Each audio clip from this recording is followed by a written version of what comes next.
a gente encontra é que, assim, que a gente enxerga que essas leis não estão preocupadas, de fato, com a criança. É tudo muito bonito no papel, quando você está lá escrevendo, bolando, mas você não tem a prática. E aí a gente acabou estudando o caso, e aí, Pavinato, eu me deparei com algo um tanto quanto bizarro, né, que é a síndrome da alienação parental. Esse termo, né, foi cunhado por um psiquiatra americano, o nome dele é Richard Gardner. E eu nunca vi tamanha abominação naquilo que ele fala e naquilo que ele prega. Vale lembrar que o que ele diz aqui não existe validação científica em nenhum lugar. Essa síndrome da alienação parental não tem validação científica. Ele criou isso. Inclusive, esse senhor, ele já morreu, né? Mas ele escreveu um livro que se chama True and False Allegations of a Child, Sexual Abuse.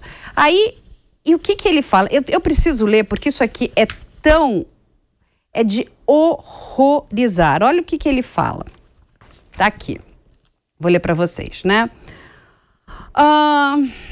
Gente, é horrível. O incesto não é danoso para as crianças, mas é antes o pensamento que o torna lesivo. E ele cita Shakespeare. Nada é bom ou mal.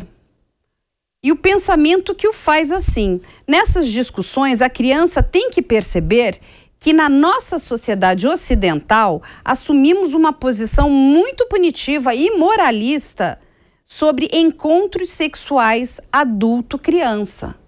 O pai abusador tem que ser ajudado a dar-se conta de que a pedofilia foi considerada a norma pela vasta maioria dos indivíduos na história do mundo. Esse homem está pregando a pedofilia, é isso mesmo? Exatamente.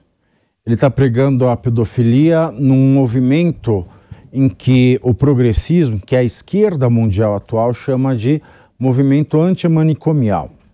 Esse movimento antimanicomial, ele nasce anos 50, 60 e 70 na Europa com Thomas Szasz e Giovanni Berlinguer, que era do Partido Comunista Italiano, por sinal.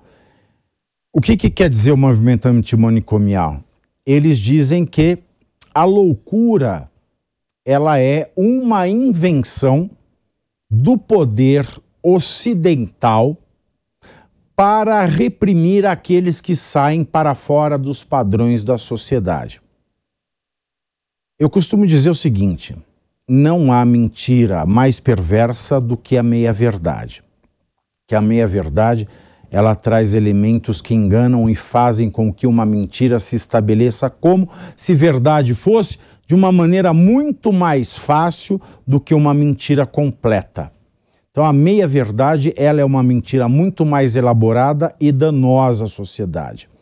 É claro que na história da psiquiatria, Carla, nós tivemos pessoas que, só pelo fato de serem indesejadas, como mulheres grávidas sem casamento, fossem afastadas do convívio social.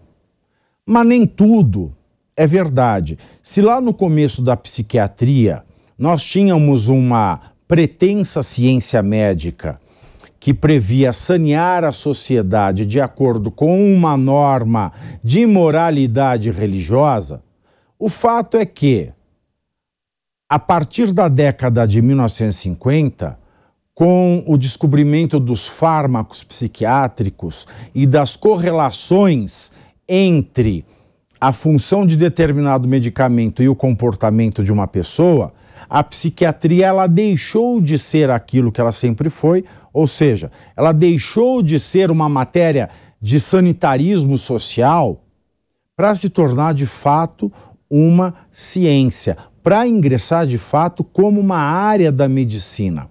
Muito embora hoje a psiquiatria ainda tenha essa falta de marcadores biológicos que uma doença física tem, a psiquiatria já há muito tempo ela não é mais uma mera filosofia, nem um mero meio de sanitarismo social.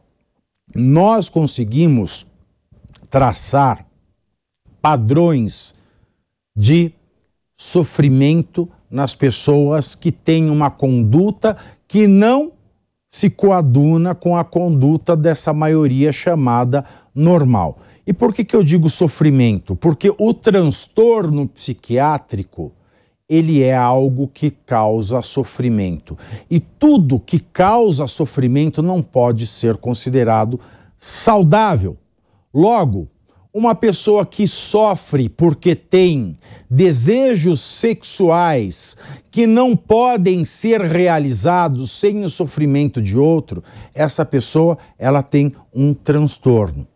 O pedófilo, portanto, nessa linha mais moderna da psiquiatria, ele é alguém que só sente atração sexual por crianças.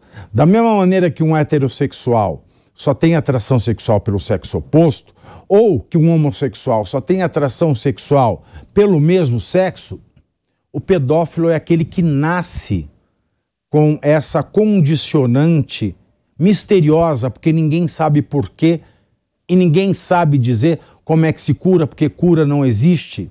Não existe um tratamento que transforme um homossexual num heterossexual, nem um heterossexual num homossexual e nem que transforme um pedófilo em alguém que faça, em alguém que tenha prazer sexual com pessoas com idade capaz de consentir.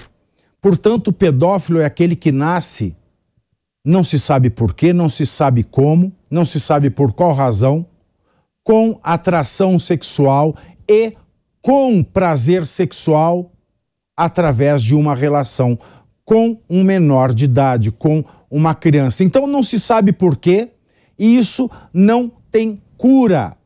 E a psiquiatria, ela é muito consciente, muito cuidadosa ao tratar desse tipo de transtorno. Por quê? Se uma pessoa que nasce heterossexual será sempre heterossexual, ou que nasce homossexual será sempre homossexual, isso não é um problema. Por quê? Porque eu tenho atração por pessoas do mesmo sexo, eu tenho atração por pessoas do sexo oposto, mas essas pessoas são capazes de consentir. O problema do pedófilo é o seguinte: da mesma maneira que o hétero ou o homo, ele sempre vai sentir atração e prazer sexual por crianças, mas a criança não pode consentir. Enquanto que o homo e o hétero vão ter atrações por pessoas que podem consentir, o pedófilo, ele é um predador. Ele é, se eu pensar num transtorno de personalidade, como o caso da psicopatia, que é um predador social sem cura e de razões desconhecidas, o mesmo se aplica ao pedófilo. Ele é o psicopata das relações sexuais. Enquanto o psicopata sempre vai prejudicar a vida dos outros, não se sabe por quê e sem cura, o pedófilo, ele sempre vai se satisfazer sexualmente de alguém que não pode consentir. E não existe relação sexual sem consentimento. Uma relação sexual sem consentimento é estupro.